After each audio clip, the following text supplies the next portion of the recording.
shalom semuanya. Salam dari Kuala Lumpur, Malaysia. And this is my second time, ya. Kalau nggak salah, I think last year or 2 years ago, saya udah lupa. Pastor Martin sempat menjemput saya untuk sharing. Of course, this time crowdnya berbeda ya, lebih banyak orang muda ya. So by the way, again, so good to see all of you. Dan maafkan saya sekiranya saya harus berbicara dalam bahasa Indonesia dan mix with English, okay? My Indonesian language agak a bit rusty karena udah lama nggak bergaul dengan orang-orang Indo ya. Ya, those were the days lah. Ya, saya sempat sharing ke ke Natasha that saya sempat melayani di Gereja Bahasa Indonesia kemarin. This was like so long time ago, awal tahun 2000 karena ada gereja bahasa Indonesia di Subang di Malaysia dan mereka baru mula dan kebanyakannya adalah students dari Indonesia. Jadi they don't have a musician. Jadi saya masih ingat minimal sebulan sekali saya akan ke gereja mereka untuk bermain drum di sana. Jadi dari sana saya belajar bahasa-bahasa gaul dan sampai sempat sih dikenal mungkin orang kira saya orang Indonesia. Okay, so it was a compliment back then. Anyway, so pada hari ini, malam hari ini, I was thinking like apakah yang harus saya sharing buat teman-teman semua ya. Dan bila saya tahu bahwa most of you guys adalah muda, dan by the way I'm 44 this year, 44 tahun ini. So I really remember those days waktu saya umur seperti kalian, 20s, kuliah, I thought that tujuan hidup saya pada waktu itu adalah selesaikan kuliah ataupun cari teman hidup, jadi populer. Nah, waktu itu nggak ada social media ya, oke? Okay? I came to KL in 1999. Mungkin ada yang belum lahir ya, sorry ya. I feel like so old right now. And anyway, so God put in my heart mengenai purpose. Okay, can I share my screen? Okay, let me share my screen ya. Mengenai purpose ataupun tujuan hidup. Now, before that, okay, hang on. Where's the button? Let me check the button. Okay, there you go. You can see my screen kan? Okay, yeah. Yes, So Pastor. all right, cool. Let me introduce my family ya terlebih dahulu. Okay, that's my wife Helena. Kita sudah married for 12 years. Oh my. Okay. No, sorry. 14 years. Karena my eldest son, anak laki saya yang the eldest is David, 12 years old. Okay. So kami punya ada 3 orang anak, David, Gavin, and also the youngest one is Michaela, the drama queen. Alright, so please pray for me karena being a father dan juga seorang pastor, okay, it's not that easy, especially bila ada 3 orang anak dan juga anak bungsu saya seorang, is a girl, sudah mulai suka makeup dan sebagainya. Wow, it's a real life experience. Anyway, yeah, so that's my wife Helena. Yeah. So okay, there's a little bit of introduction about my family. Now I'm going to start with this. Mungkin ada kalian yang pernah atau belum atau pernah ataupun belum pernah tahu mengenai pekerjaan ini. Nah, ini adalah Knockers Up. Ini pekerjaan yang wujud tahun 1940-an hingga 1950-an. Nah, kira-kira kalian tahu nggak? Ini pekerjaan apa? Kerjanya apa? Mereka ini kerjanya apa? Kalau bisa, kalau di chatbox atau siapa-siapa saja, kira-kira Knockers Up ini kerjanya apa? Apa yang pekerjaan yang mereka lakukan? Ada bisa tebak? Bangunin orang, yes. Yes, knocking ya. So obvious knocking ya. Nah, ini tugas mereka untuk, because those days alarm clock hanya untuk orang yang kaya. So it's so expensive back then. Jadi mereka ini dikasih gaji untuk bangunin orang ya. So ada pakai yang seorang ibu ini ya, pakai desa penyedot minuman kayaknya ya. Letakkan kacang di mulut kayak gitu. Jadi so have to wake the person up. Oke, ini Knockers Up 1940-an hingga 1950-an. And obviously pekerjaan seperti itu tidak ada lagi kan ya. Tapi waktu itu ini sangat penting. Nah, yang berikutnya Pin Boys. Ini cukup obvious ya. Ini pekerjaan yang wujud dari tahun 1910-an hingga 1940-an. Nah, Seperti yang kita lihat dalam foto ini, tugas mereka adalah waktu orang main bowling, pinnya itu kan jatuh. Jadi mereka harus bangunin. It's just like put it back. That's their jobs. Okay. Of course, setelah tahun 1940-an, ada orang yang mencipta mesin untuk set all the. So, tapi harus ada orang yang mengendalikannya. Oke, namanya pin monkeys ataupun pin chasers. So, ada satu orang berbanding yang dahulu. Nah, ini 90-an onwards. Now, mengapa saya kongsikan pekerjaan-pekerjaan ini? Kalau kita lihat pada zaman sekarang, kalau ada pekerjaan seperti ini, sepertinya tidak relevan lagi kan, karena ada teknologi dan sebagainya. Namun, pada zaman itu, apa yang mereka lakukan itu punya purpose. For us pada zaman ini, wow, that is no purpose at all, waste of time, ya, ya, it's just macam membuang tenaga membuang usaha. Tetapi bagi mereka pada zaman itu, bila mereka diberikan kepercayaan untuk melakukan itu, mereka melakukannya karena mereka tahu siapa lagi kalau bukan mereka yang melakukannya. Ya, kadangkala kita melakukan satu tugas tanpa kita sadar apa purpose kita, dan akibatnya bila kita nggak tahu apa purpose, tujuan hidup kita, purpose of doing things, makanya ada ramai orang yang tidak memenuhi panggilan Tuhan dalam kehidupannya, or end up ya making commitment to wrong things, membuat komitmen kepada perkara yang salah. Ya, so pertanyaan saya untuk kita semua, what is your life purpose? Apakah tujuan hidup Anda? Ya, adakah untuk selesai kuliah, mendapat pekerjaan yang terbaik, ya, yang berada di Shenzhen, ya, kenapa kamu berada di Shenzhen? What is your purpose? Dihantar oleh orang tua, saya masih ingat karena ada teman saya dari Indonesia beberapa tahun yang lalu, diantar ke Malaysia sebab dia udah nggak bisa diurus oleh orang tua. Jadi dibilang, oke, kalau gitu kamu ke Kuala Lumpur aja, kamu hidup, hidup. Kalau mati, ya nggak apa-apa lah. Wah, sampai kayak gitu ya. So like, no purpose. Jadi langsung kena antar ke Kuala Lumpur pada waktu itu. But how about you? Ya, what is your life purpose? Mungkin ada yang sempat berpikir bahwa, wow, pastor, my purpose is untuk mendapatkan 1 miliar apa follower. Wow, alright.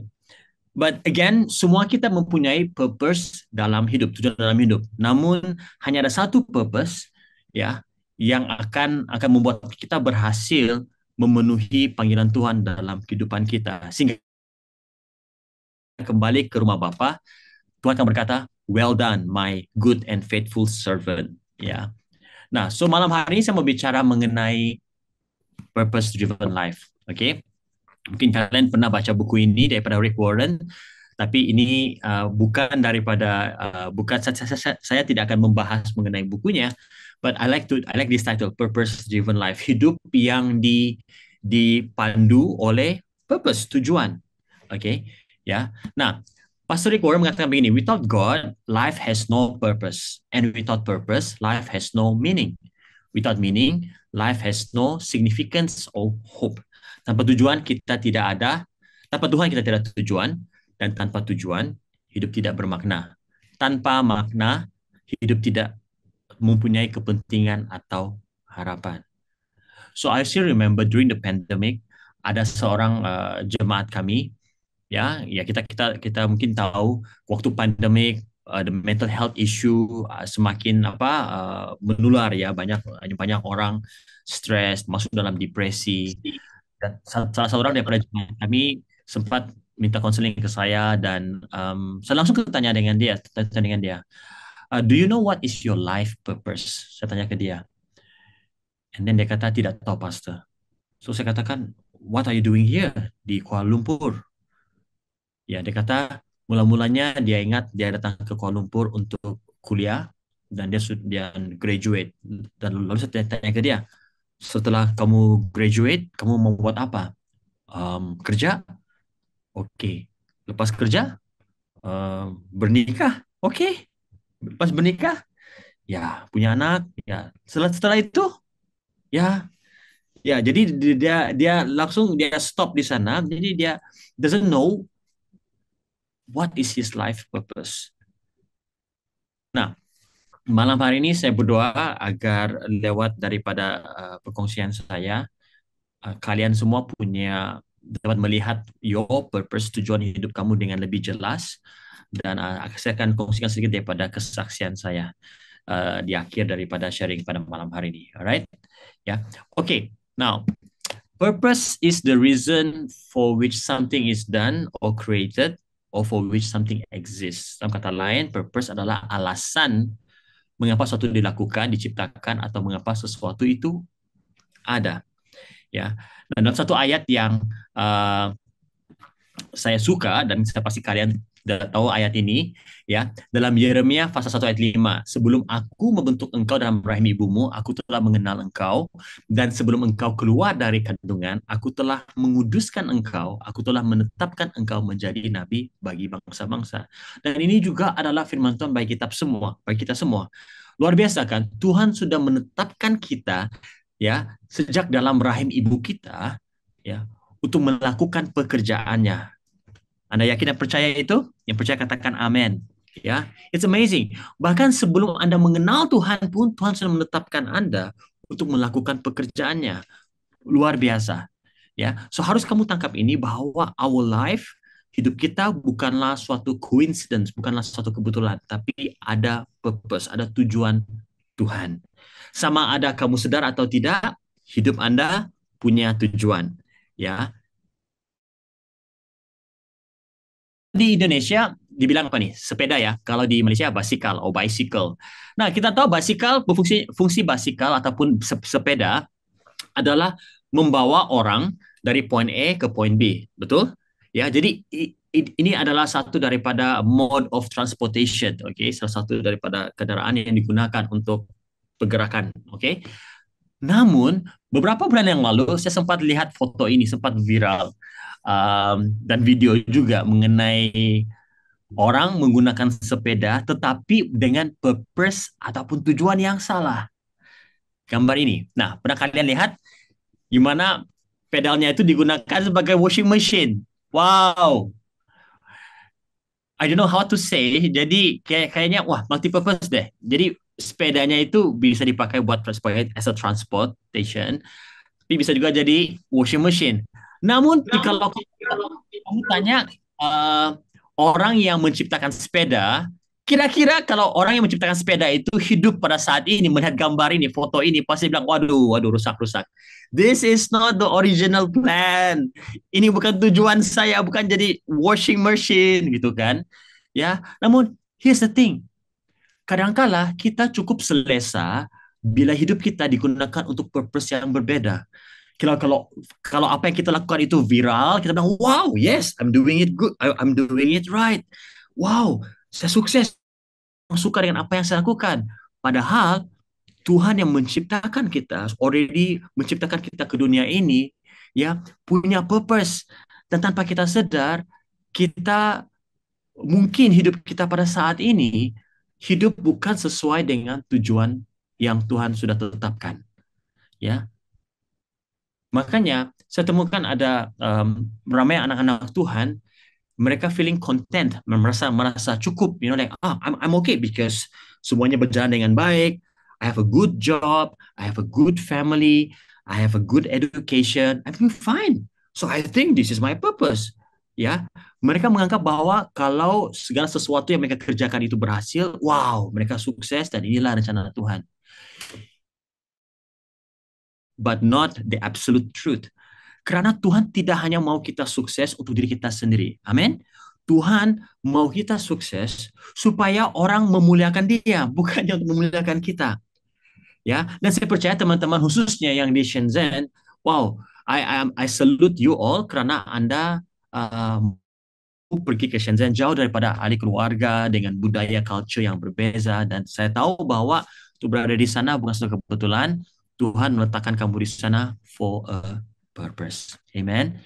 Nah, if you have a clear sense of your life's purpose, your environment will never influence you. Tangkap ini, oke? Okay? Jikalau Anda tidak dipengaruhi oleh persekitaran Anda, ya, Anda tidak akan dipengaruhi oleh persekitaran Anda sekiranya Anda jelas dengan tujuan hidup Anda. Sama ada Anda berada di China, Amerika, Kanada, Singapura, Australia, Indonesia, Malaysia, Your environment will never change you sekiranya Anda jelas dengan tujuan hidup Anda. Ya, saya melihat banyak teman-teman saya yang waktu mereka karena saya berasal dari Borneo ya, daripada Sarawak. Oke, Sarawak itu dekat dengan Kalimantan ya, hanya berjiran dengan Kalimantan. So, saya baik teman-teman saya dari Sabah ke dari Sarawak bila berpindah ke Kuala Lumpur. Kuala Lumpur is the capital city of Malaysia kan. Jadi banyak influence, banyak pengaruh, banyak godaan-godaan sehingga saya sempat melihat ada ramai teman-teman saya yang udah nggak ke gereja lagi, tidak mempertahankan iman mereka, ya bahkan sudah ada yang meninggalkan iman mereka. Karena apa? Lack of purpose. Mereka life purpose mereka, tujuan hidup mereka itu tidak jelas. Ya mereka melayani, melayani, namun karena mereka tidak tahu mengapa mereka melayani, mengapa mereka melakukan apa yang mereka lakukan. Nah, ada seorang pribadi dalam firman Tuhan, yaitu Rasul Paulus. Ya, kita semua kenal Rasul Paulus dan dia daripada tulisan-tulisannya dalam perjanjian lihat bagaimana dia bertekun dalam iman, bertahan sehingga nafas yang terakhir. Dalam kisah para rasul, pasal yang ke-24 dan 25, oke? Okay? Karena kita nggak punya waktu, let me explain. Ya, waktu itu dalam kisah para rasul pasal 24, Rasul Paulus dituduh oleh beberapa pemimpin-pemimpin orang Yahudi di hadapan gubernur Felix. Ya, jadi Paulus mempertahankan dirinya, ya, dan dia mengatakan bahwa dia percaya akan kebangkitan, ya. Dan pada waktu itu gubernur pada waktu itu Felix, ya, was indecisive, maksudnya dia nggak tahu membuat keputusan apa, ya. Jadi selama 2 tahun Paulus harus berdialog dengan Felix dan waktu itu juga kesempatan untuk Rasul Paulus menyampaikan Injil kepada Felix dan juga istrinya Drusilla. Nah, dalam kisah Rasul pasal yang ke-24, Felix digantikan oleh gubernur yang baru yaitu Festus. Dan sekali lagi, para pemimpin-pemimpin Yahudi yang gak suka dengan Paulus put pressure on governor Festus, ya, dan berusaha untuk membunuh Paulus. Tapi Paulus tahu bahwa dia punya hak, has rights as a Roman citizen, yaitu sebagai warga negara kerajaan Roma. Dia tahu bahwa dia layak untuk diadili sebagai seorang yang di Rome, ya. Nah, jadi kenapa saya mengkongsikan ini? Karena Paulus, apapun tentangan yang dia hadapi, sama ada daripada orang Yahudi, sama ada daripada orang bukan Yahudi, tantangan yang dia hadapi dalam menyampaikan Injil, dia tetap bertahan, dia tetap berfokus. Ya, dalam kisah pasal 20 ayat 22 hingga 24, Paulus sendiri menulis begini, tetapi sekarang sebagai tawanan roh, aku pergi ke Yerusalem dan aku tidak tahu apa yang akan terjadi atas diriku di situ. Ya, nah Paulus sendiri seperti kita manusia, kita tidak tahu apa yang akan berlaku pada masa akan datang, betul? Ayat 23, selain daripada yang dinyatakan Roh Kudus dari kota ke kota kepadaku bahwa penjara dan sengsara menunggu aku. Paulus tidak tahu apa yang akan berlaku, tapi yang dia tahu adalah Roh Kudus sudah mengingatkan dia bahwa dia akan mengalami penyiksaan, penganiayaan. Nah, perhatikan ayat 24. Tetapi aku tidak menghiraukan nyawaku sedikit pun, asal saja aku dapat mencapai garis akhir dan menyelesaikan pelayanan yang ditugaskan oleh Tuhan Yesus kepadaku untuk memberi kesaksian tentang Injil kasih karunia Allah. Wow, Paulus have a very clear purpose. Ya, tujuan hidup Paulus itu sangat jelas. Dia kata, aku tidak menghiraukan nyawaku. Karena apa tujuannya? Tujuannya adalah untuk mencapai garis akhir, menyelesaikan pelayanan yang Tuhan sudah percayakan kepadanya. Dia nggak takut, dia nggak menyesal, dia nggak khawatir tentang apa yang terjadi dengan hidupnya, karena dia tahu my life purpose is so clear. Ya, kisah Paulus pasal 25 ayat 8. Baliknya Paulus membela dirinya, katanya, aku sedikit pun tidak bersalah, baik terhadap hukum Taurat orang Yahudi maupun terhadap bait Allah atau terhadap. Kalau kita sangat jelas dengan tujuan hidup kita, and you know your Bible, Anda sangat-sangat tahu mengenai firman Tuhan, tidak ada seorang pun yang dapat membuatkan kamu goyang, tidak seorang pun yang dapat menggoncangkan kamu. Karena kamu, seperti Paulus, very clear dengan tujuan hidup kamu, sangat jelas mengenai apakah firman Tuhan bagi hidup kamu. Ya, jadi Paulus dia takut, dia kata, "Oh, I can defend myself." Ya, dia tahu mengapa dia dalam keadaan seperti itu. Dia tahu mengapa dia harus dipenjarakan. Dia tahu mengapa dia harus dirantai. Ya, so clear. Dia tidak menyalahkan keadaannya karena dia tahu segala sesuatu yang terjadi dalam hidupnya adalah untuk kemuliaan Tuhan. Nah, jadi saya mau kongsikan tiga perkara. Um, Orang yang memiliki hidup yang dipandu oleh purpose, okay, a purpose driven life person, okay, orang yang hidupnya dipandu dengan tujuan hidup yang benar akan mencerminkan gambar Kristus, will reflect the image of Christ. Alright, jikalau Anda memiliki hidup yang dipimpin oleh tujuan yang benar, hidup Anda akan pasti mencerminkan gambar Kristus. Ya, apa maksudnya? Dan dalam kita mencerminkan gambar Kristus, kita akan orang akan tahu bahwa kita diperbuat dalam pikiran kita, melihat bahwa gaya hidup kita sudah berubah. Ya, ya. Jadi kita akan mengikuti teladan Kristus. Orang melihat bahwa wow, bila saat orang sedang berbicara dengan kamu, they can sense, mereka boleh mengalami bahwa wow, sepertinya saya berbicara dengan Tuhan Yesus sendiri. Ya. Nah, orang yang mencerminkan gambar Kristus akan pasti menghasilkan buah roh. Dan orang yang mencerminkan gambar Kristus akan pasti mengasihi dan melayani sesamanya. This number one, a purpose-driven person will mirror the picture of Christ, akan mencerminkan gambar Kristus melalui kehidupan dia. Ya. Nah, ini yang saya selalu nyatakan kepada anak-anak muda di gereja kami. I say like this, hari-hari ini ramai orang mau menjadi Christian influencer, ya, from the social media. Saya kata, mungkin ada orang punya calling di sana, ya puji Tuhan, punya ada banyak follower dan sebagainya. But for me, I'm more concerned dengan adakah kehidupan kamu sungguh-sungguh mencerminkan karakter Kristus in real life, bukan di medsos. Ya. Nah, yang kedua, orang yang purpose-driven life, yang hidupnya dipimpin oleh tujuan yang benar, akan pasti melakukan pekerjaan yang baik. Will definitely do good works. Okay, melakukan pekerjaan yang baik. Right? Now, here's the thing. Firman Tuhan di dalam Efesus pasal yang kedua ayat 8 hingga 10 berkata, karena kasih karunia kamu diselamatkan oleh iman. Itu bukan hasil usahamu, tetapi pemberian Allah. Itu bukan hasil pekerjaanmu. Jangan ada orang yang membanggakan diri, karena kita ini buatan Allah, diciptakan dalam Kristus Yesus untuk apa? Melakukan pekerjaan baik yang dipersiapkan Allah sebelumnya. Dan ia mau supaya kita hidup di dalamnya. That is our life purpose. Melakukan pekerjaan yang baik, ya, melakukan segala sesuatu kerana iman kepada Kristus. Melakukan pekerjaan baik juga bermaksud bahwa kita seperti Yesus menunjukkan rasa belas kasihan, compassion, ya. Ya. Nah, Matius pasal 9 menggambarkan bagaimana Yesus ketika melihat orang banyak, dia bukan hanya melihat satu gerombolan orang banyak, tapi dia melihat each of them personally, ya, bagaimana orang-orang ini lelah, bingung, membutuhkan bimbingan. Nah, saya percaya teman-teman semua juga dikelilingi oleh orang-orang yang seperti ini. Ya, teman-teman kuliah di persekitaran kamu pasti ada orang yang menunggu untuk kamu jumpa dengan mereka and just say how are you, how can I help you, how can I pray for you. Ya. Dan melakukan pekerjaan baik juga adalah melakukannya seperti Yesus, ya. Do it the Jesus way. Or in other words, we know why we do what we do.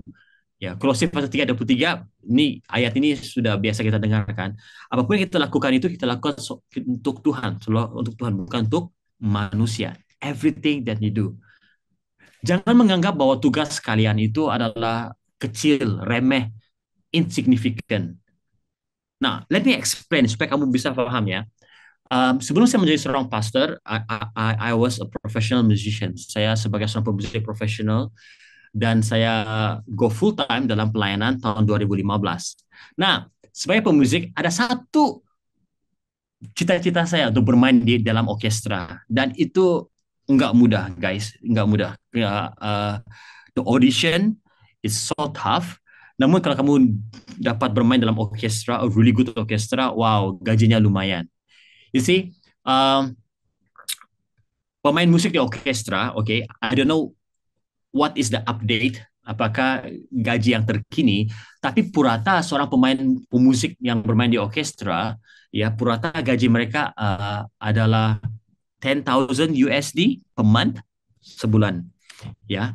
Dan satu mungkin kalian pernah melihat ini pemusik ini pemain alat musik triangle ini, oke, okay? Ya.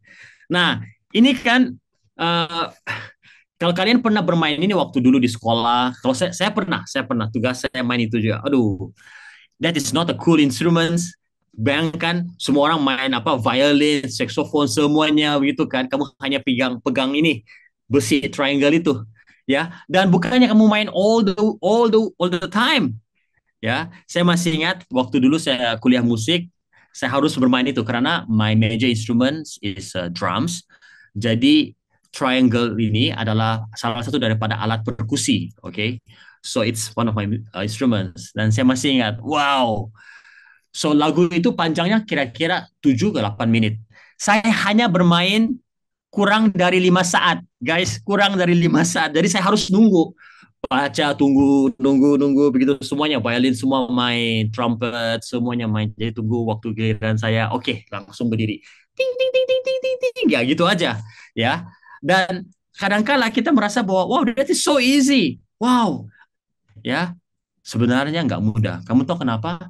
Karena untuk bermain, walaupun partnya hanya beberapa saat, saya harus konsentrasi. Saya harus melihat partitur musik itu kan, the music score. Saya harus melihat dari awal sampai yang akhir. Khususnya bila bahagian saya sudah makin mendekat, I have to pay attention. Karena apa? I only have few seconds, hanya saat untuk memainkan bahagian saya dengan baik. Jikalau saya termiss, saya gagal melakukan tanggung jawab saya. So I know, mungkin bila saya berada di atas pentas, ya, para penonton itu kan, all the audience akan melihat, apa yang dia akan lakukan dengan triangle itu. Karena sudah 5 menit, belum lagi dia main apa-apa, dia hanya duduk saja. Wow, sih, kadang-kadang kita merasa bahwa semua orang berhasil, they are doing something. Wah, ini sukses, sukses. Wah, there are a lot of things happening in our friends' life, dan kita hanya menunggu. Hey, let me remind you, kalau kamu jelas dengan purpose hidup kamu, kamu tidak akan dipengaruhi dengan persekitaran. Saya waktu itulah saya belajar. Ya, saya dapat terima daripada Tuhan bila saya main instrumen itu. Saya kata, wow Tuhan, the audience tidak tahu bahwa saya pemain drum, you know. Mereka hanya melihat saya pemain triangle, alat musik gini. Wow, malu. Jadi, tapi nggak apa-apa, karena saya tahu purpose saya. Jadi saya tunggu, tunggu, tunggu. Nah, karena saya tahu purpose saya tidak khawatir. Yang saya tahu adalah I must make sure bila turn saya harus memainkan sebaik mungkin. Dan karena saya mulai melakukan bahagian saya, musik itu menjadi lengkap. I want you to understand this. Setiap kalian punya purpose, tujuan Anda berada di Shenzhen ataupun di gereja di mana Anda berada saat ini dan fellowship ini, you have a purpose in your family, in your community, ya. Kamu punya purpose. Jangan menganggap bagian kamu itu cuma kecil, kurang signifikan, but seriously, you have a purpose. Pertanyaan saya, are you doing your part? Adakah kalian melakukan bagian Anda sebaik mungkin? Atau kalian menganggap bahwa nggak apa-apa lah, ini kan cuma kecil, it's okay lah kalau saya lakukan atau dilakukan pun nobody knows. Remember this, God created us, Tuhan menciptakan kita bukan kebetulan. God created us for a purpose. Amen. Ya. So ingat, dia memilih kita untuk tujuan yang khusus. You see, I always say this, feeling purposeless doesn't mean you are without a purpose. Ya, tidak mengalami tidak, bila Anda merasa tidak punya tujuan hidup, itu kan berarti bahwa Anda tidak memiliki tujuan. Just because you feel doesn't mean that you doesn't have a purpose. Kan kita sekarang hari-hari ini kan banyak orang berpikir bahwa wah, I don't feel I can do this. I don't feel I'm worth it. Saya merasa bahwa saya tidak dapat melakukan ini, saya tidak layak. Itu hanya perasaan kita, tetapi apa yang Tuhan Yesus katakan mengenai hidup kita? Apa yang firman Tuhan katakan mengenai hidup kita? Remember that. Jangan kita dipandu oleh perasaan kita. Don't be driven by your feelings. Ya, biarlah hidup kita dipandu oleh tujuan yang jelas, yaitu firman Tuhan. You know why you do what you do. Amen. Ya, haleluya. Now, saya baru sadar bahwa I only have 2 points tadi. Did I mention three? Okay, 2 points. Okay. Now, let me share my personal testimony. Okay. I don't know if okay. So that was me waktu umur saya 5 tahun. Okay. And then that is my father, bapak saya. Nah, bapak saya uh, dia seorang pemusik, ya, tapi ya dia memang seorang yang talented, tapi dia tidak pernah mengajar kami anak-anaknya bagaimana bermain musik. Saya nggak tahu kenapa, karena bagi dia mungkin it's just a hobby.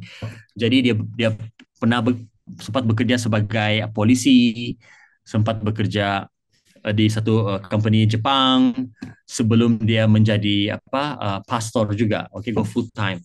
So, saya masih ingat tahun 1999, oke, 1999, saya dihantar ke Kuala Lumpur. Waktu itu saya 19 tahun untuk belajar hukum, law, oke, hukum. This is what my parents wants me to be. Wow, pasti kan banyak keluarga kalau nak, wah ada orang profesional jadi dokter, jadi lawyer. Oke. Nah, jadi saya ke Kuala Lumpur untuk belajar hukum. Yeah, Nah, either. Which one is better? This one. oke, jadi oke, saya kira ada Q&A tadi. Oke, so saya dihantar ke Kuala Lumpur untuk belajar hukum. But di dalam hati saya, I love music karena saya uh, sudah terlibat dalam pelayanan musik sejak umur saya 13 tahun, 14 tahun. Nah, jadi tapi orang tua saya menganggap bahwa itu hanya hobi, ya. Jadi tapi bagi saya sangat jelas, saya tahu bahwa I want to do music professionally. Cuman pada waktu itu dalam komunitas kami di gereja kami, saya belum pernah melihat atau mendengar orang-orang gereja yang menjadi pemusik profesional. Belum pernah. Jadi nggak ada model, nggak ada mentor yang saya boleh ikutin. Jadi ya, long story short, saya ke Kuala Lumpur belajar hukum.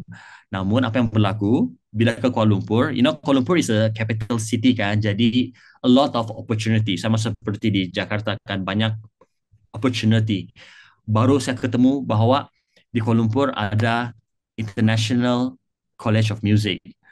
So apa yang saya lakukan? Oke, ini waktu ini umur saya kalau nggak salah 24 tahun. Saya berontak dengan orang tua.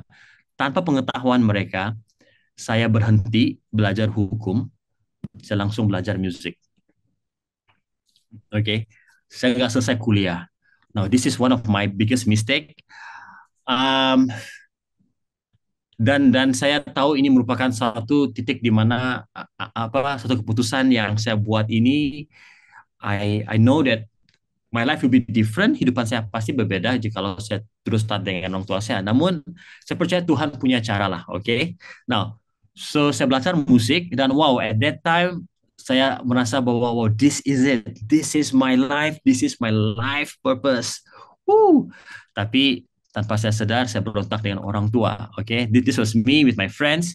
Beberapa teman-teman saya ya sempat recording dan waktu itu masih kuliah. Waktu saya masih kuliah lagi, sudah ada dipanggil buat recording dan sebagainya. Jadi saya rasa, wow, this is it. This is my life purpose.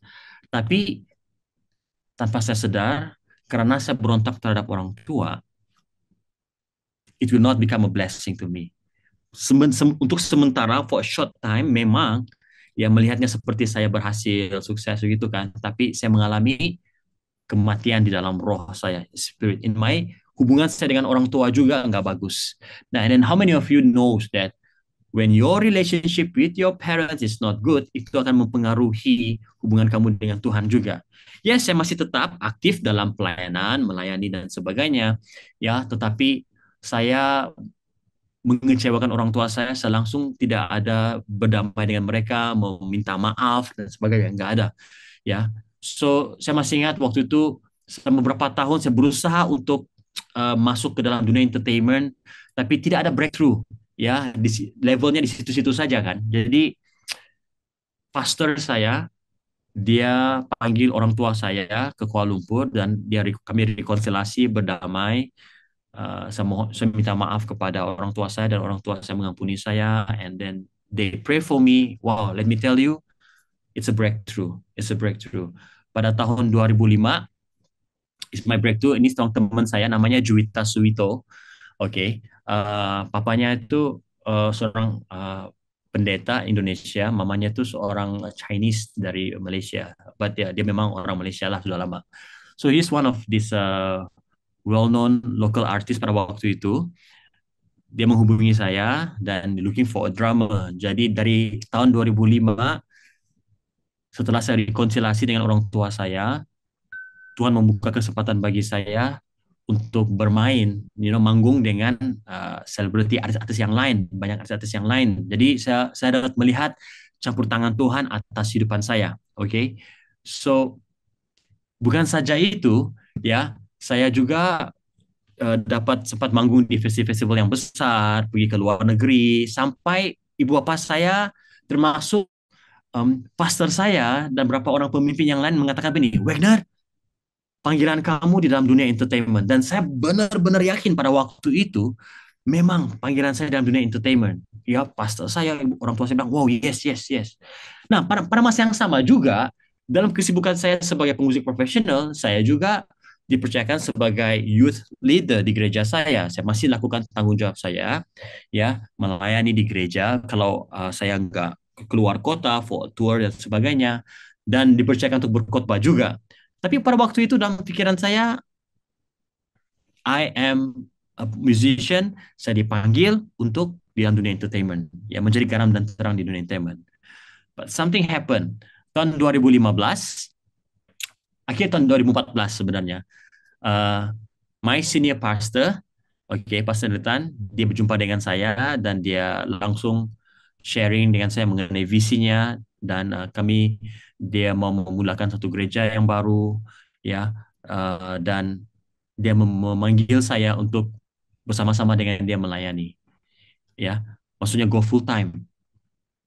Nah, let me tell you, pada waktu itu saya nggak rasa sepertinya apa ya, kan orang selalu tanya, Pastor, bagaimana kamu tahu bahwa itu panggilan Tuhan untuk go full time?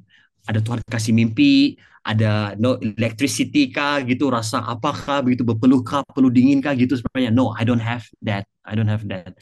Namun saya beritahu dengan kalian, Tuhan membuka mata saya. Kamu tahu apa? Waktu saya menjadi pemusik profesional, that season, Tuhan panggil saya untuk melakukan pekerjaannya melalui pekerjaan saya sebagai pemusik. I'm doing it well. Saya sudah rekam album, sempat masuk ke televisi, dan sebagainya. And then like I'm doing it well. Dan saya kira bahwa this is it. Saya sudah sampai ke at my pinnacle, maksudnya ke puncak ya. So wow. Tapi Tuhan bilang that is only satu puncak. Ada yang lebih tinggi lagi. Wow, guys, let me tell you. Kadang-kala kita menganggap bahwa, kita sudah capai begitu. But yes, Tuhan hanya mau kamu melihat satu dahulu. Karena jika Tuhan membuka mata kamu untuk melihat puncak-puncak yang lebih tinggi, kamu pasti nggak, you definitely you feel like, oh my goodness, no way, that is so high. Makanya dikit demi dikit, okay? Learn from my experience, okay? Saya kira, wah, this is it. Recording artist, dan sebagainya, this is it. But bila Tuhan buka, wow, ada lagi. So he called me to become a pastor. So saya dari tahun 2016, nah pria yang baju putih itu adalah my senior pastor, ya, he's a local Chinese dari Semenanjung, ya, and then yang dua wanita itu adalah juga pastor di gereja kami, ya, dan kami berempat pastor di gereja SIB Life. So that's how I become a pastor pada hari ini, dari seorang pemusik sampailah pada hari menjadi seorang pastor, ya, you see, saya ingat purpose hidup saya hanyalah memuliakan Tuhan melalui entertainment, melalui musik. Yes, betul. Tapi itu hanya satu musim. Ya, Tuhan akan pasti memimpin kita dari satu musim ke musim yang lain. Tapi purpose-nya tidak pernah berubah. Musim berubah, Purpose tidak pernah berubah. Mungkin pada waktu ini kalian berada di Shenzhen atau dimanapun kalian berada, kuliah atau kerja, ya lakukanlah sebaik mungkin. That is God's purpose pada musim ini. But be ready bila Tuhan akan membawa kamu ke musim yang baru. Oke, ya musim berubah, persekitaran boleh berubah, tapi purpose dari Tuhan itu tetap tidak berubah, tetap sama. Amen. Makanya dalam Filipi pasal 1 ayat 6 mengatakan, akan hal ini aku yakin sepenuhnya, yaitu Ia yang memulai pekerjaan yang baik di antara kamu akan meneruskannya sampai pada akhirnya pada hari Kristus Yesus. Amen. Amen. Nah, saya mau tinggalkan dengan 3 soalan ini. You can just discuss maybe after this bersama dengan your cell or community kamu. These 3 questions, ya. Ini juga yang saya tanya kepada saya sendiri beberapa tahun yang lalu. Number 1, what are the things that hinders us from living a purpose-driven life? Apakah perkara yang menghalang kita daripada menghidupi ya kehidupan yang dipimpin dengan tujuan yang benar? Yang kedua, apakah cara-cara yang praktis ya untuk kita mencerminkan gambar Kristus melalui kehidupan kita? Adakah posting in medsos itu cukup atau gimana? Yang ketiga, how can I make sure that I can consistently, secara konsisten live a purposeful life? Bukan hanya waktu kita masih muda, kita tetap melayani Tuhan dan sebagainya, ya. Pastikan sampai kita udah berumah tangga, punya anak, sampai umur 60-an, 70-an, kakek, semua gitu kan, kita masih tetap hidup with a purpose. Amen. Alright, so I leave these 3 questions dengan kalian. Alright, dan before I end, mari kita berdoa bersama-sama, ya. So saya akan pimpin kita dalam doa. Tuhan Yesus, terima kasih buat malam hari ini karena Engkau dapat menghubungkan kami semua Bapa di surga di platform ini, di Zoom, meskipun kami jauh di tempat yang berbeza-beda Bapa di surga, tapi kami tahu Roh Kudus-Mu yang melayani kami. Tuhan, seperti Paulus yang mempunyai purpose yang jelas dalam kehidupannya, kami juga mau Tuhan Yesus, Engkau melalui Roh Kudus-Mu membukakan mata kami agar kami melihat purpose hidup kami dengan jelas. Yesus sendiri sangat jelas akan tujuan hidupnya, kenapa dia datang ke dunia. Tuhan Getsemani, Tuhan dia tahu bahwa dia harus mati di salib Bapa di surga. Dia tidak berhenti di sana, dia tidak mengalah, dia tahu bahwa dia harus menyelesaikan tugasnya. Oleh itu kami juga Tuhan mau dalam kehidupan kami orang melihat kami sebagai orang yang mempunyai purpose dalam kehidupan kami. Why we do what we do is because of you Jesus, karena Engkau Tuhan Yesus. Terima kasih Tuhan, berkati semua teman-teman saya yang sudah mendengarkan pada malam hari ini. Saya berdoa Tuhan Yesus, Roh Kudus putus beri pengertian agar mereka sadar Bapa di surga bahwa hidup mereka bukanlah satu kebetulan. Muda, mungkin mereka menganggap mereka masih muda Tuhan, kurang pengalaman. Mau saya percaya Tuhan Yesus, saat mereka tangkap Tuhan Yesus, panggilan hidup dalam kehidupan mereka, nothing can stop them. Terima kasih Bapa di surga, kami bersyukur buat firman-Mu Tuhan, kami terima di dalam nama Tuhan Yesus Kristus. Amen. Amen. Hai BCC Families, hope you are blessed dengan firman Tuhan yang baru saja dibagikan. Remember, the Bible says, berbahagialah orang-orang yang mendengar dan menaati firman Allah. So, together, let's try to put today's God's word into practice. Aku juga mau encourage untuk kita bisa sama-sama follow BCC Instagram dan juga subscribe to our YouTube channel, supaya kita bisa terus diperlengkapi dan bertumbuh bersama dalam menjadi semakin serupa dengan Kristus. Bagi teman-teman yang membutuhkan dukungan doa, konseling, ataupun mencari komunitas untuk bertumbuh, you are very welcome to DM us on Instagram atau juga melalui email pada alamat yang tertera. See you soon ya BCC Families. God bless.